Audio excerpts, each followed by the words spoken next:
Good afternoon, everyone. This is Ronnie Chaudhary. So this session is co-sponsored by our Center for Connected Multimodal Mobility and our NSF ERC Planning Grant. So today we are lucky to have Dr. Jesus Garza. So, and he served as the director of NSF, and Charlotte will shortly introduce him. But I just want to tell a personal story. So when he was the program director, I thought my proposal was very good, NSF proposal, the energy optimization of plug-in hybrid electric vehicles. However, it was recommended for funding, but it was not funded. So I called Dr. Garza, he was the director at NSF, and I told him that why I didn't get it. I have excellent reviews. And he spent 45 minutes with me on explaining that how they rank the proposals. There are highly recommended proposals, recommended, and so on. And I was just amazed that he spent 45 minutes with me explaining that this is not the end of the world. So do this and you will get another project. And then again, I submitted, and next time I got the projects, $500,000 project. So my first NSF project was from Dr. Garza. And I learned so much from him during that process, that how I can improve it and get highly recommended ranking. So because of his guidelines, I did that. I achieved the highly recommended ranking. So it was very useful to me. So today we'll also hear from Dr. Garza, and we'll all hear some good pointers on how to write successful grants, NSF grants. Now, Charlotte, if you would please introduce Dr. Garza. Yes, thank you for that, Dr. Chaudhary. So as Dr. Chaudhary was explaining, our speaker today is Dr. Jesus Maria de la Garza, and he is currently professor and chair of the Glenn Department of Civil Engineering or Civil and Environmental Engineering at Clemson University, and he is the former program director of the National Science Foundation Civil and Mechanical Systems from 2004 to 2006. And we really appreciate him giving us some tips and pointers today for crafting a successful NSF proposal. So with that, Dr. De La Garza. Thank you, Charlotte, for a very generous introduction. And thank you, Dr. Chaudhary, for extending me an invitation to come and share some perspectives from the time that I spent at NSF. And so what I decided to do is to have a conversation that way. And the way I'd like to start that conversation is by expressing a few points of view regarding some aspects of the NSF proposal preparation, submission, and review, and then open it up for a conversation for everyone. And so I do have some pointers that I'd like to discuss. Hopefully, that will trigger some comments or questions on your part. The first one, and the first point that I'd like to talk about is. It's a widely held secret until now, because you're about to hear this widely held secret. And that has to do with the success rate. The success rate to NSF. Of course, most people talk about a success rate of single digits. And that's probably the actual mathematical calculation. The success rate is nothing more than the number of proposals funded over the number of proposals submitted. That's as complicated as it gets. So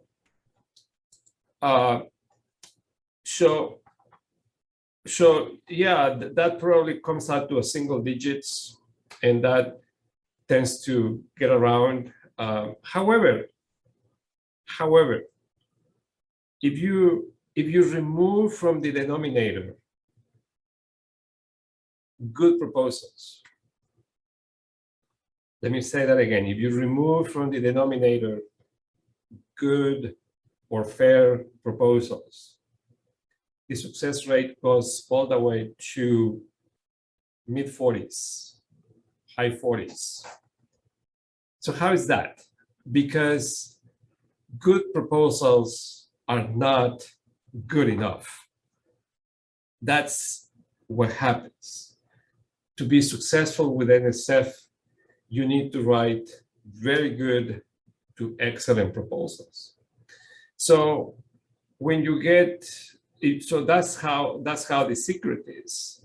If you spend all this energy and time developing what in your mind is just a good proposal, well, there is a high likelihood that that proposal is not going to make it, because good proposals are not good enough.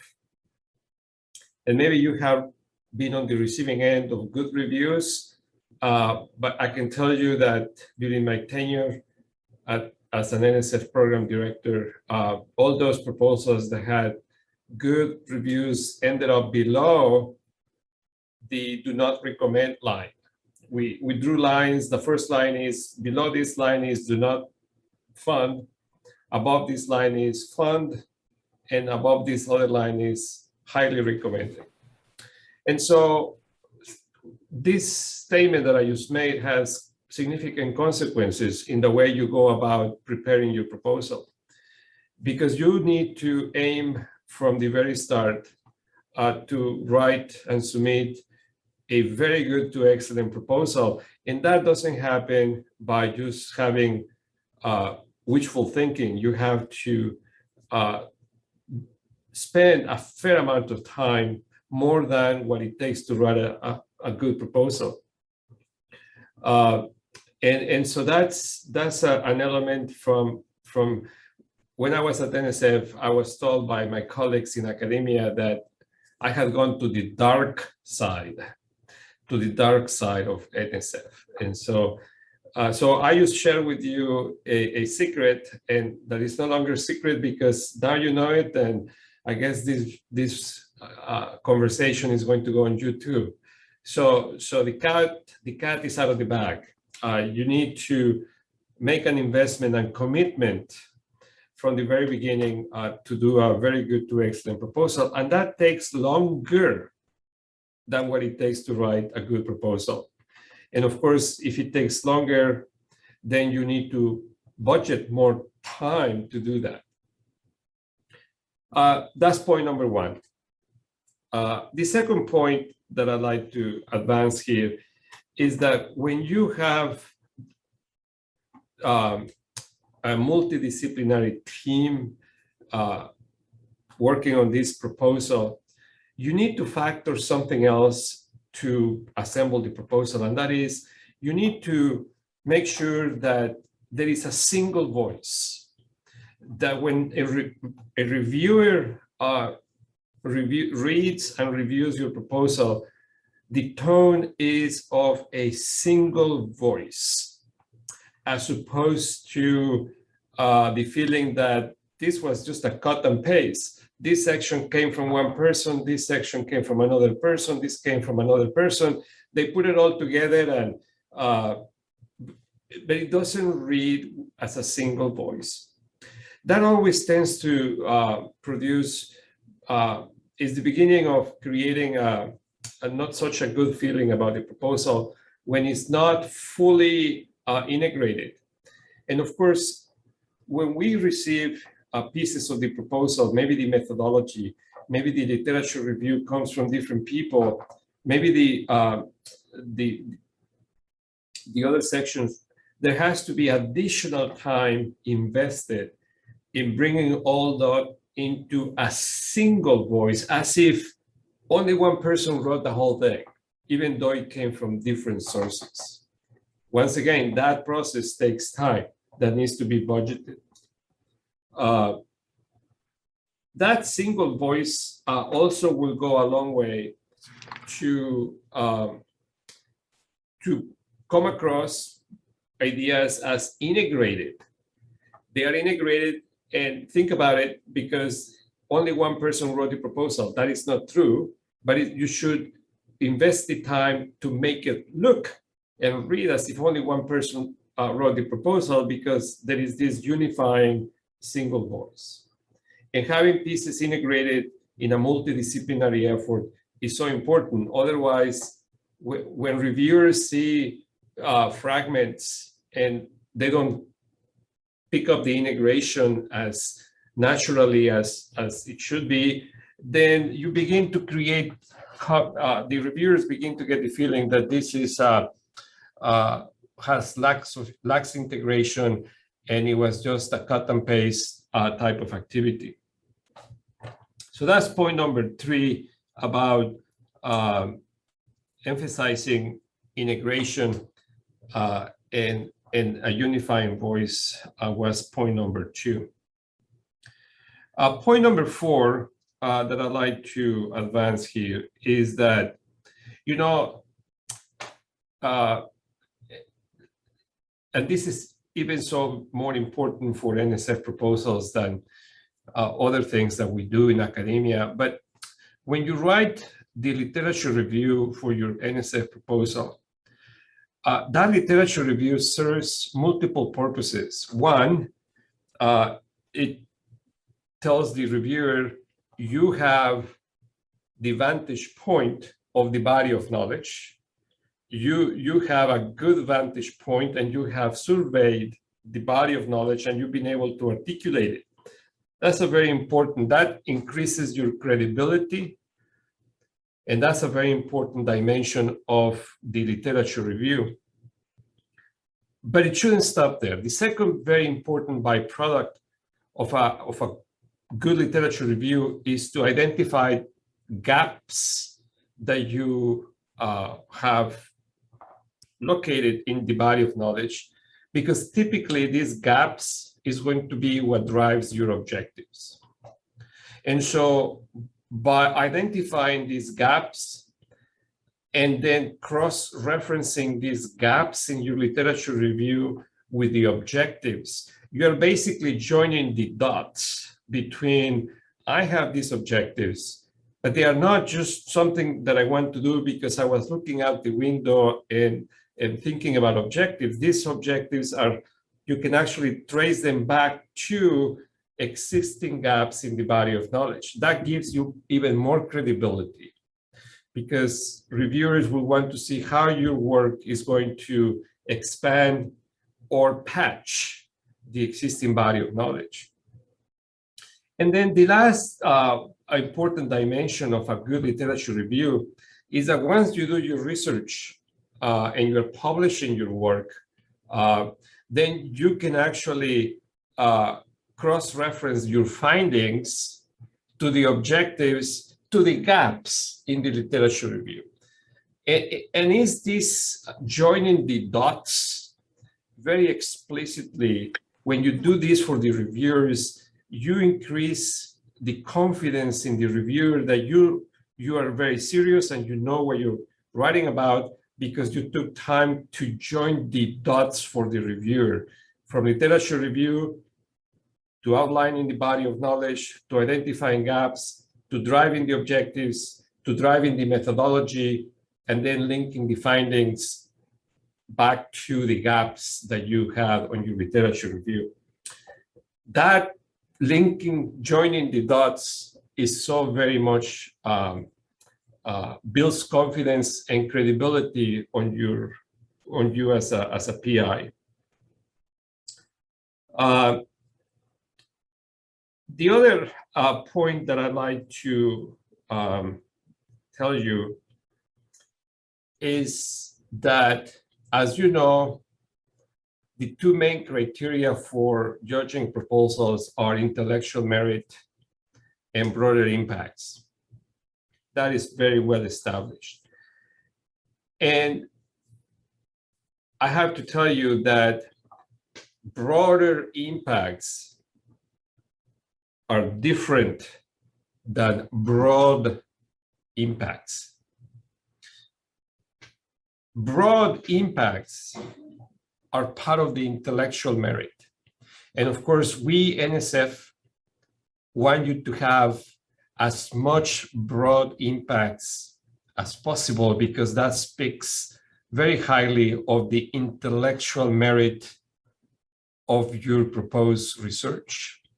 So broad impacts, not broader, broad impacts, think of them as being part of the intellectual merit of your proposal, along with the other things that make up the intellectual merit, like your credentials, your background, the availability to resources, the institutional commitment, and so on. And so NSF wants you to have as much broad impact as possible. But that's not to be confused with broader impacts.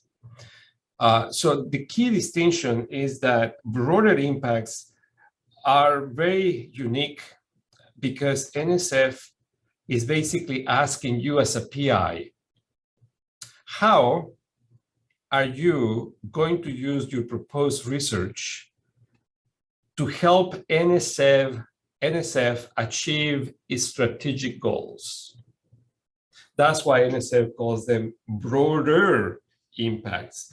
How are you going to use your research, which is so great and unique and sophisticated, and is going to have a lot of broad impact? How are you going to use that to help NSF achieve its strategic goals?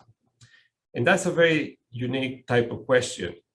And that opens the door to then say, well, I better learn what the strategic plan is for NSF. What are the strategic goals of NSF?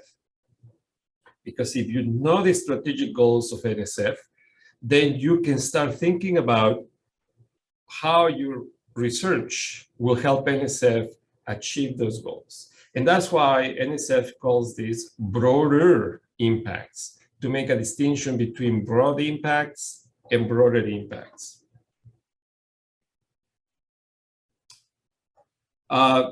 The next 2 points that I'd like to make, and then open it for comments and questions, is that, and I'm guilty as charged as well. So when I have written NSF proposals, I basically use all the time myself with my team to write the proposal. And we get to the end, the day before the proposal is due, and we're still writing the project summary the night before. Well, if I look back at that strategy, that's going to lead to a good proposal. And now you know what I mean by that. We as researchers, particularly if we want the funding from NSF, we need to factor a peer review of the proposal by external colleagues that are not part of our team. And of course, you are going to go into debt with your colleagues when you ask them to pretend to be reviewers for NSF and provide you feedback on your proposal. You're asking a lot from your colleagues, but that's perfectly fine, because then you'll be able to reciprocate to them at a subsequent opportunity. The point here is that in order to allow for this external peer review process with colleagues that you can get indebted to, you need to add more time to the proposal preparation process. And so all of a sudden, I've given you, and then you get the feedback from your colleagues. Maybe you put together 3 or 4 colleagues and say, look, pretend NSF asked you to do this ad hoc review. Go ahead and then send me your feedback and be as direct and as you need to. Forget about our friendship and the fact that we're colleagues. Just tell me where it is. You get that, and you now need more time to incorporate that on your proposal, because your colleagues are not going to tell you, oh, hey, you missed a comma here, and I think you hear instead of a sentence this, you need a hard return. You're not going to get that feedback. You're going to be told by this ad hoc peer review process, what are the strengths and weaknesses of your proposal, which is what you want to hear before you send it to NSF. So not only you need time, more time to include this peer review process with your colleagues, but then time to incorporate their feedback and process it and put it back into the proposal. So I give you now one more thing where you need to add more time to the proposal preparation process. Summarizing, I basically said, if you want to have a unified voice, you need more time. If you want to come across as an integrated proposal with a unified voice, you need more time. Now that you want to have your thoughts and proposed ideas be peer-reviewed, before you send it for peer review to NSF, you need more time. So if you put all these things together, you need to make a commitment that says, if I really want to go after this RFP or this unsolicited program here, you might as well go head first and start a month or month and a half earlier than you would normally do, so that you can have this additional time to do these things that require more time on your part, because you want to avoid writing a good proposal. You want to avoid writing a good proposal and get a full sense of progress. Just because I did it, I submit the proposal, and I think it's a good proposal. Well, as I told you, and I'm using the word good in the scale that NSF has: excellent, very good, good, fair, poor. A good proposal in that scale is not good enough. And then the final point I'd like to make is that, and I don't think this changed since I left NSF, but it is the program director's, part of the programs director's job description is to talk to the program's constituency. That means you. The program, when you request a meeting with a program director, you're not asking them for a favor, can you meet with me? No, it's part of the program director's position description to meet with their constituency.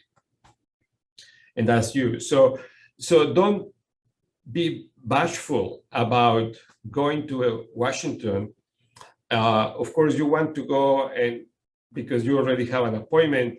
And if you are going to make the trip to Washington, then you might as well have 3 appointments on the same day, so that the investment of time and resources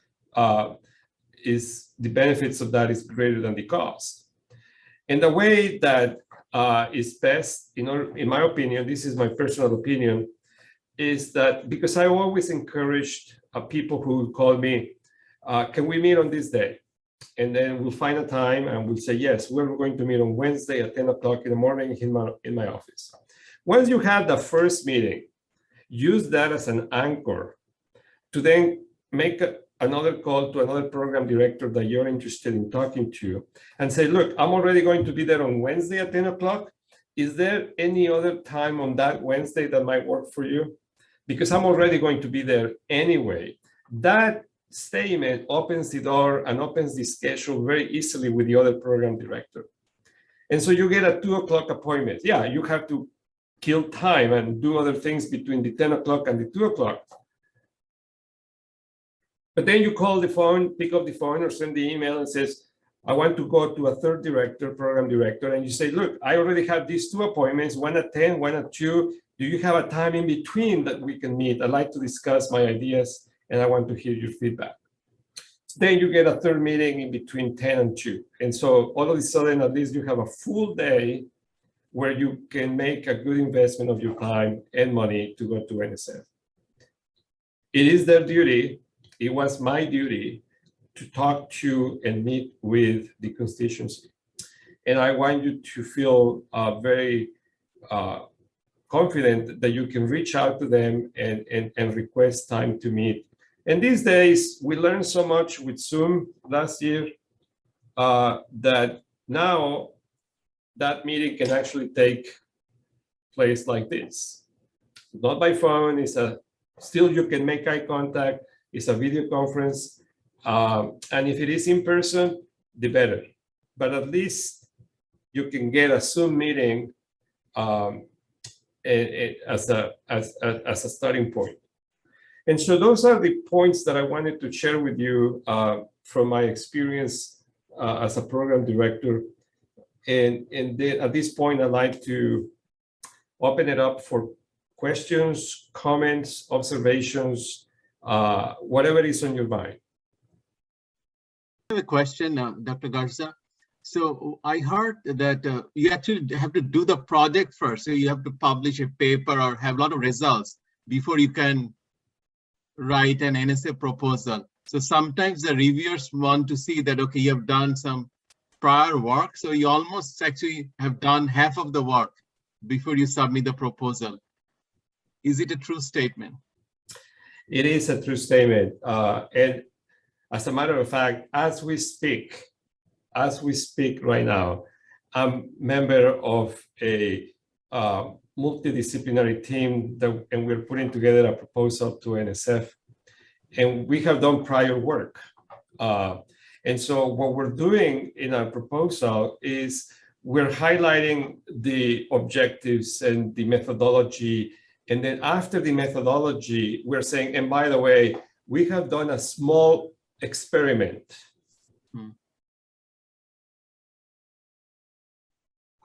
We found, of course, you have to then explain how this prior work is only a small component of the proposed work, because if it is only a matter of scaling up things up, the reviewer is going to say, well, you already done the work. So you have to, when you do prior work, it has to be a mechanism just to say, not only we have great ideas that we think are worth funding, but we have piloted a little piece of this idea and it shows promise. But this is a smaller piece of what we're proposing to do here in our proposal. I'm doing exactly this as we speak. Okay. Thank you. Thank you. I had a question. I would like to learn a little bit more about the review process in the sense of how are reviewers being assigned and who assigns the reviewers? Okay, well, great question. So the program director is the one that orchestrates, is the one that invites the reviewers and is the one that assigns proposals to reviewers. And then when you create a panel, and normally if you have a panel that is going to be a day and a half, typically you are going to bring anywhere from 8 to 12 reviewers to NSF. And of course, they will have done the review ahead of time, and then they have to come for an in-person or Zoom meeting. And it becomes very difficult to assign a proposal. Will, by definition, by guidelines, a proposal needs to have at least 3 reviewers assigned to it. 3. You can have more, but at least 3. Now, let me tell you about these 3 reviewers. Maybe only one of those 3, is going to be as close to the domain of the proposal as you are. The other 2, or the second one, maybe think of yourself as a planet, for lack of a better metaphor, with rings around you. The second reviewer is going to be a little bit farther away from the domain that you are. And the third reviewer is like farther away. So think of yourself as the center and the reviewers circling around you in different orbits. And when you assign a proposal to 3 reviewers, I mean, if a program receives for a panel 30 proposals for one-day panel, it would be impossible to find 90 reviewers that are so close to each of the proposals that will have a perfect match. So that is never going to happen. Program directors do work very hard to at least have one as close to the domain as you are, as the PI, and the second one a little bit farther, and the third one farther. And that's needed because the proposals come in multiple in a spectrum of topics. And if we're going to have 8 to 12 panelists, then they should be able to handle all 30 proposals by themselves. So this means that some consideration needs to be given to the way you write the proposal, because the way you write the proposal, when you take this into account, needs to factor the fact that the person that is so close to the domain as you are, that person needs very little translation. But the other two reviewers, you need to help the other two reviewers with a little bit of a translation. And so that needs to be factored into the way you write the proposal. How do you factor it? I think it's an art. It is an art. There isn't an equation. But all I can tell you and confirm with many of you who already know this, it needs to be factored. If you ignore this dimension that you bring up, then you are going blind about it. It is there. 2 out of the 3 reviewers are not going to be as close to the topic as you are. Thank you. Yep. Okay, and we have a question in the chat box from Dr. McBride, and she's asked, it seems like many programs I've submitted proposals to basically require the involvement of a social scientist on the team, and that's based upon feedback received from reviewers. Is this common within the NSF? And if so, can you explain why? Right. Well, let me tell you another secret from the dark side. Another secret from the dark side. I don't know, however, I don't know if this is still a practice. When I was there at NSF in 2004, 5, and 6, programs came in pairs. My program was 1631. I still remember the number. And my sister program was 1638, which had as a program director a social scientist. And this program director was the only social scientist in the engineering directorate. And why was he a social scientist? Because his program dealt very directly with the human and society driven aspects of hazards, hazard mitigation. And so because of the human element that his program dealt with, then it made a lot of sense. It made a lot of sense that he was a social scientist. So that was unique to these 2 programs. Outside these 2 programs, if a solicitation is being co-sponsored, if an RFP is being co-sponsored by the Directorate of Behavioral Sciences, very likely that directorate is going to insist that you have in your team a social scientist, simply because RFPs, requests for proposals, are typically co-sponsored by multiple directorates. Engineering is only one of multiple directorates. And if engineering partners with computer science or with behavioral science, then those directorates are going to insist that your team has a computer scientist and a social scientist. Let me tell you a little bit, a true story, and it's true because it happened to me. There was this solicitation, and it was multidisciplinary, multiple directorates. And the description of the RFP, in my view, was vague. And it was one of those where there was the requirement for engineering, computer science, and social scientists.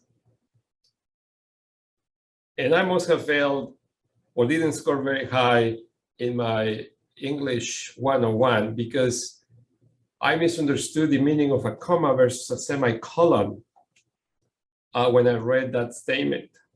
And because of that, I had the computer scientist and the engineer, but I didn't have the social scientist. So my proposal was dead on arrival, DOA, because it was not a semicolon, it was a comma, which meant that I had to have also a social scientist. After some conversations with NSF, I was educated on the difference between a comma and a semicolon. So there you have it. These requirements for faculty with expertise in multiple disciplines is a reflection of which directorates in NSF are co-sponsoring the solicitation. And the way they co-sponsor the solicitation is they put money. Proposals are jointly funded, So that explains why sometimes you get solicitations requiring a computer scientist, a geographer, an engineer, social scientist, because if you look at the description of the 12 program directors listed on the RFP, you're going to see one of them is from geography, or one of them is a social scientist, and so on.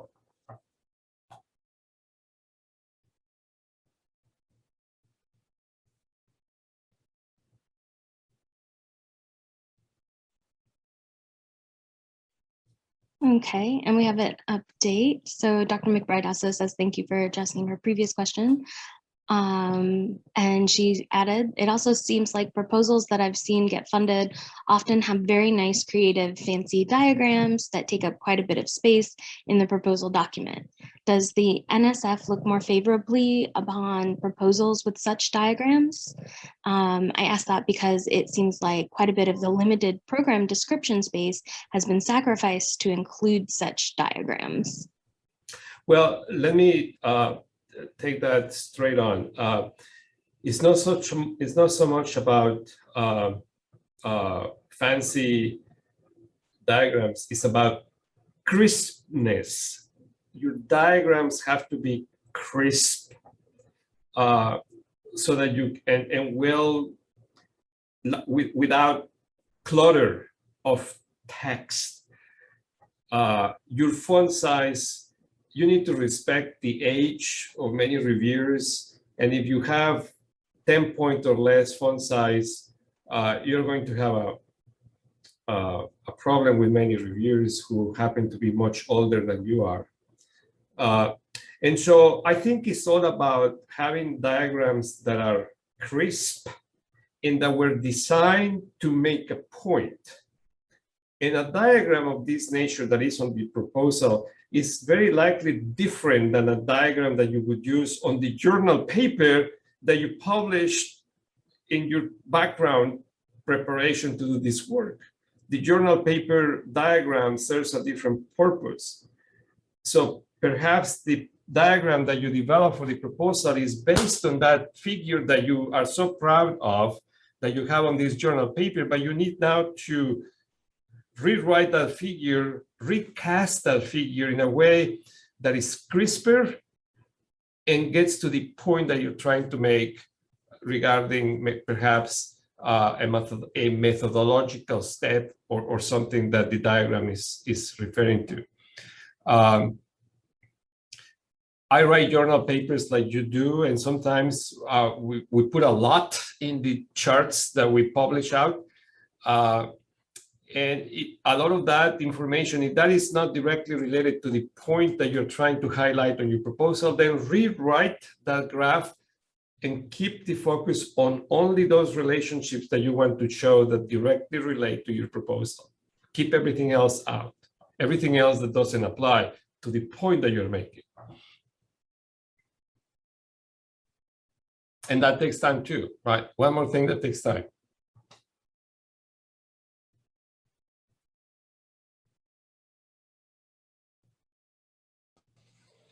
When there have been programs targeted for HBCUs, have you noticed any particular nuances that lead to higher rates of funding or more proposals being funded for HBCUs in various nuances or themes?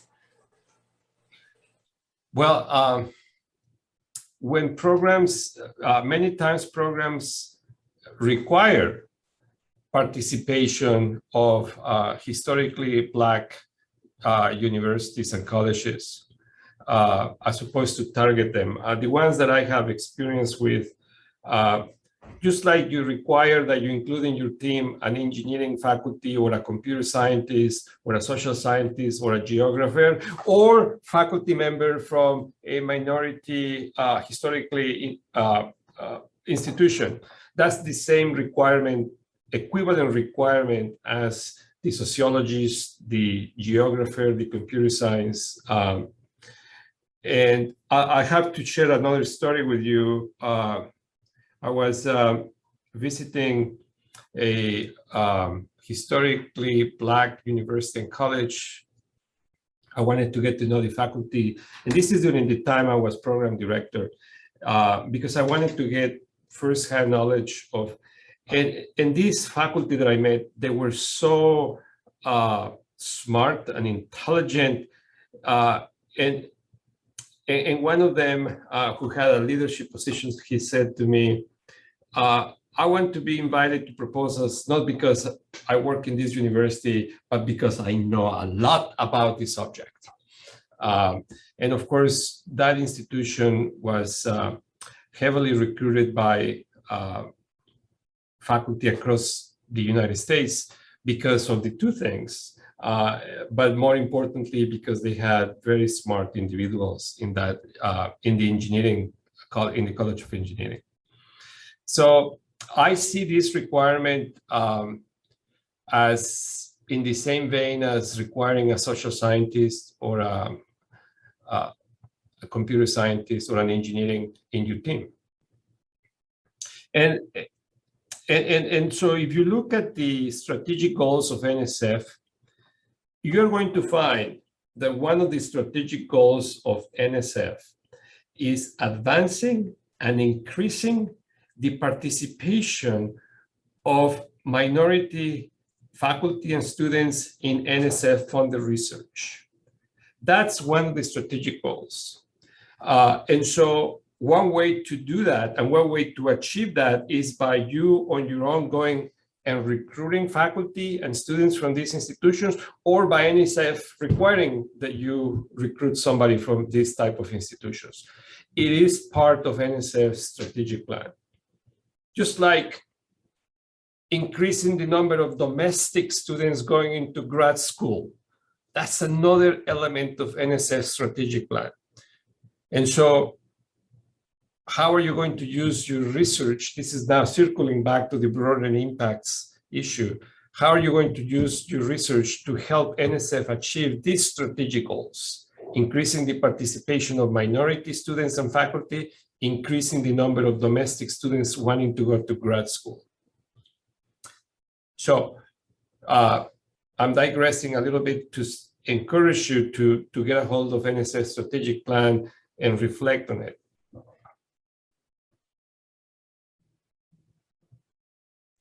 Thank you. I have a question, so Dr. Garza. So you said the NSF directors actually select the reviewers. So sometimes these 3 reviewers they select may not be the right reviewers. So because there's so many different areas there that proposals are being written on. So there could be sometimes I saw that the reviewers did not quite understand the topic. So what can we do as a like faculty submitting proposals? Because many times happen that the reviewers were not right. So. Absolutely. And let me point out the obvious. Program directors are as human as you are. Yes. And we as humans, we make mistakes. And matching your proposal to the right reviewers is a very heavy task that program directors undertake. And sometimes we get it wrong. Yeah. Sometimes we get it wrong because we happen to have human moments And when we have a human moment, we make mistakes, right? So the question is, what do you do? Yes. Well, you get the proposal, you get the reviews, you start fuming, because that's what humans do. We start fuming because these reviewers didn't get it. And that's the reason that your proposal got bad reviews and therefore was not funded. And you may be entitled to all that. And I think, at least always was my recommendation, when you have a declination, give yourself no more than half a day to fume and curse and say bad words only in your head, never utter them, so that you can express your feelings. And then after that half a day, look back at those reviews with a cool-headed point of view, so that you can then pick up the phone and talk to the program director and highlight these inconsistencies in the reviews, but doing it with a cool-headed strategy. You want to leave emotion out of that conversation. You want to be emotionless. And for you to be emotionless, so that you can be productive and objective, you needed to have done the venting the week before or the day before. And now you are just objective and you're processing the feedback. And that happens, that sometimes reviewers get it wrong. It happens. Not only at NSF Proposals, I'm also the chief editor for one of the journals in ASCE, the Journal of Construction Engineering and Management. And sometimes the reviewers get your papers wrong. And that happens also in that setting. So I hear a lot from authors when the reviewers got their paper wrong. Not because they said the paper was not good, but because they got it wrong. And so I get that a lot. And so my suggestion is, these things happen, they will continue to happen. We all have human moments, even if we pretend that we don't. Sometimes we do happen to have human moments. And by that, I mean mistakes. Yeah. And all you need to do is process the feedback, bring up the relevant inconsistencies with the program director. And the program director is not going to reverse the decision. The declination stands, but you can take that feedback so that you can resubmit it to the next cycle. So that's, it's not an equation, but that gives you at least a sense of process of how to process declinations that you rightly believe were incorrectly reached. But will the talking to the program manager help? Because he or she may, so the next round of, I don't know, he or she may not be the program manager for that particular proposal. So yeah, and not only he or she may not be the program manager, the next set of round of reviews is going to be done by another group of people. Right. So not only program managers, we are called ourselves rotators because we rotate like a revolving door. And so maybe your panel was the last panel in this program director's tenure as NSF. And so you submit that next cycle. Not only you have a new program director, but you also have a new set of reviewers. And let me share with you a good strategy, in my opinion, to deal with another set of reviewers, whether it's the same program director or a different program director.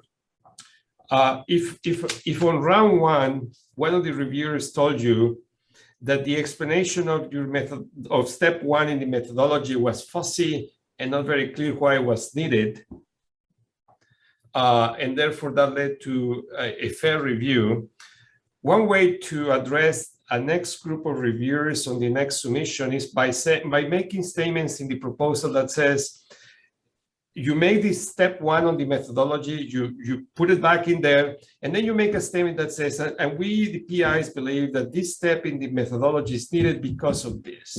So you end up justifying that particular step and making a statement in response to this comment that you got on the previous cycle. Even though the reviewer is a different person, that you're giving the new set of reviewers the benefit of you sort of implicitly building in your resubmission answers to the comments that were made on your proposal in the previous cycle.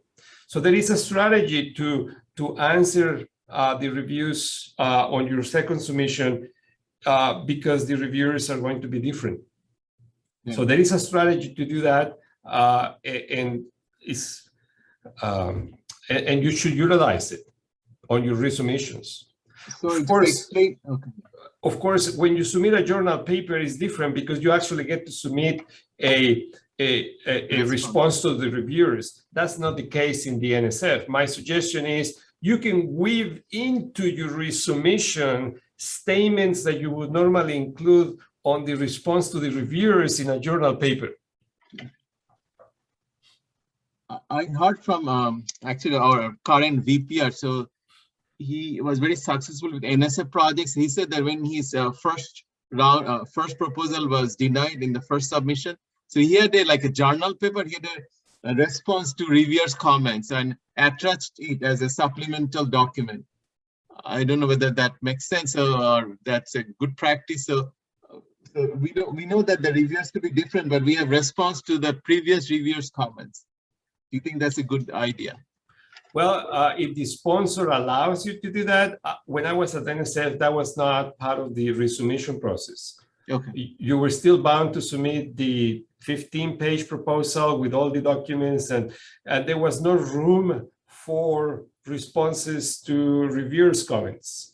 That maybe there is now, but when I was there, that mechanism was not in place. Explicitly, you can still, as I said, you can weave in these responses strategically in the text of your resubmission. Okay, thank you.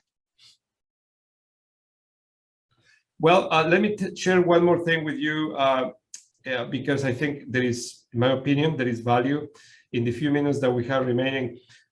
If you write a career proposal, which is, by the way, probably the only type of proposals where it's a single PI. There is no longer single PI proposals except the career proposal. You know that you get 3 attempts. So over the next 3 years, you're going to be spending a lot of time and effort and energy into your career proposal. In the worst case scenario, where you fail all 3 times, that's not the end of the road.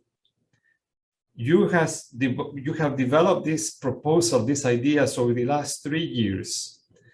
And yes, you didn't get the career grant, but now what you need to do is take these well-developed, highly developed concepts, break them up, break that career proposal in smaller pieces, and go after unsolicited programs with the smaller pieces because you have already gone at least 3 times around their development. So in the worst case scenario, when your career proposal doesn't get funded, it's not the end of it. Take a look at it, how you can strategically break it apart and then put it back in smaller pieces into the NSF unsolicited programs.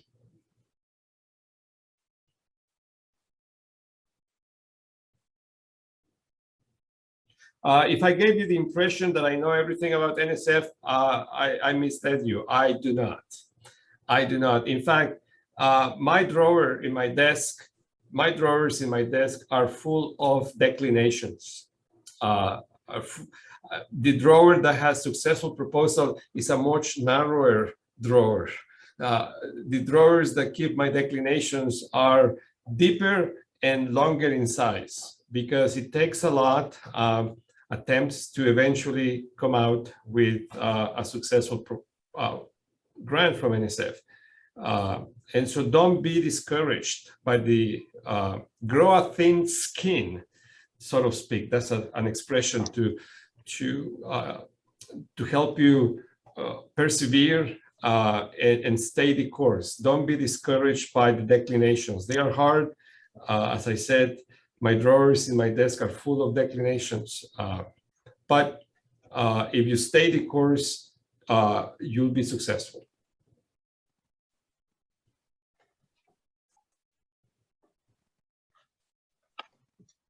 Well, thank you for your time, Dr. De La Garza. We certainly appreciate all your insight. As with all our other webinars, C2M2 co-sponsored webinars, this recording will be made available on our YouTube and website as a further resource. Well, once again, thank you for the invite. I appreciate your questions. I appreciate you listening to me. And if and when you need to discuss something with me, you know where to find me. Professor Choudhury knows where to find me. I'm here in Clemson, and I'm easy to find. I have a pretty cool first name. Thank you, Dr. Garza. It was wonderful. We really enjoyed it and learned a lot. Thank you. My pleasure. My pleasure.